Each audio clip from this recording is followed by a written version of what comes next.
Hello, welcome to Flag Football Network. I'm your host, Andy O'Rourke. Today we're going to be doing a 4-round mock draft for the SFFL draft. With the first pick in the draft, we have Interlaken selecting Andrew Seymour, wide receiver, running back, quarterback, and defensive back out of Notre Dame. We've done a lot of analysis on him. I don't really think we need to go into too much more detail.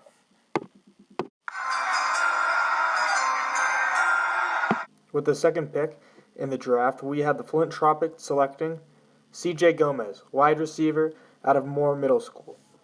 Gomez has officially declared for the draft, and he is not going to be playing baseball. Instead, he's going to focus all his time on flag football. This is going to help his draft stock tremendously.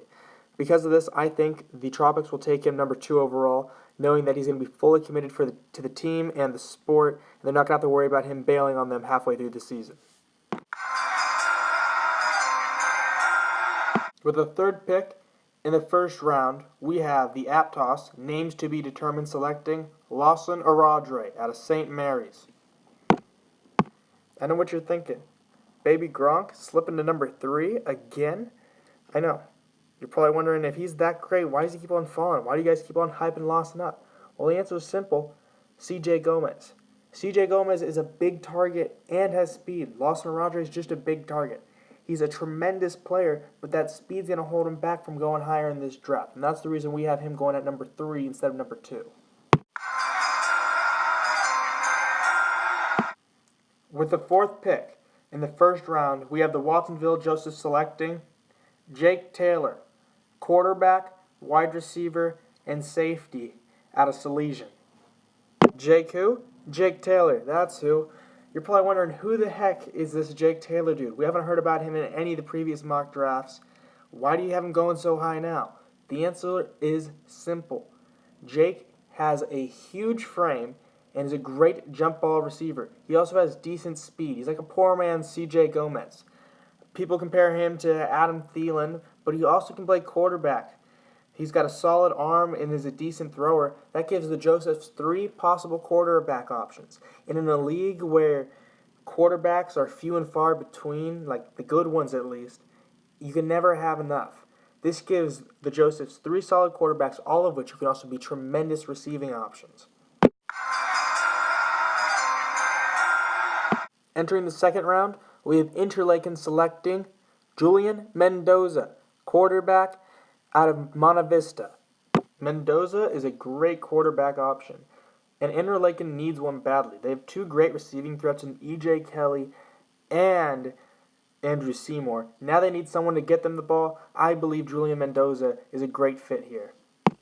Next, we have the Tropics drafting, and I think they're going to get a little crazy here with this pick, selecting freshman Des Littell. Who? A freshman? Why would they draft a freshman? Well, the answer is simple. They need to build this team for the future. And Dez looks like he could be a tremendous option going forward with this. He has great speed, has a great juke move, and he's going to be a great player for them moving forward. With the third pick in the second round, Aptos is going to take Devin McLeod. Yeah, it's shocking to see him slip to the late second round, but I think it's a large possibility with the concerns of his back and being able to stay healthy for the whole season. With the final pick in the second round, we have the Watsonville Josephs taking Duvon Adams, running back and cornerback. We have them taking Adams because they need a running back bad. They have a bunch of receiving options, but they don't have anybody that can run the rock for them. Duvon can do a solid job for them and be a tremendous corner for them moving forward, another corner piece that they're missing. Entering the third round, we only have 2 picks for you here because the Watsonville Josephs and Santa Cruz Tropics use their franchise tag. With the first pick in the third round, we have Interlaken selecting Vincent Ishmael Wolf. Now, though, again, there's some character concerns surrounding Vincent Ishmael Wolf, considering how he quit on his team and kind of developed a reputation of being a bit of a quitter in recent times after bailing on the league last year. But he is a solid talent, and here in the third round with nobody else really picking, I think they could take a flyer on him. Next on the clock, we have Aptos, name to be determined. We have them selecting Josh Hernandez here. Quality guy, great running back. I think he's a good pick here with decent speed. As we enter the fourth round, I have Interlaken selecting Willie Valencia. I believe Willie could go much higher in this draft. He definitely has the skills to. It all depends on how he shows at the combine and if he shows dedication to the sport, because he can be a bit of a flake sometimes. If he gets into the sport, though, I definitely believe he can be one of the best players in the league. So Interlaken's getting a bit of a steal here in the fourth round.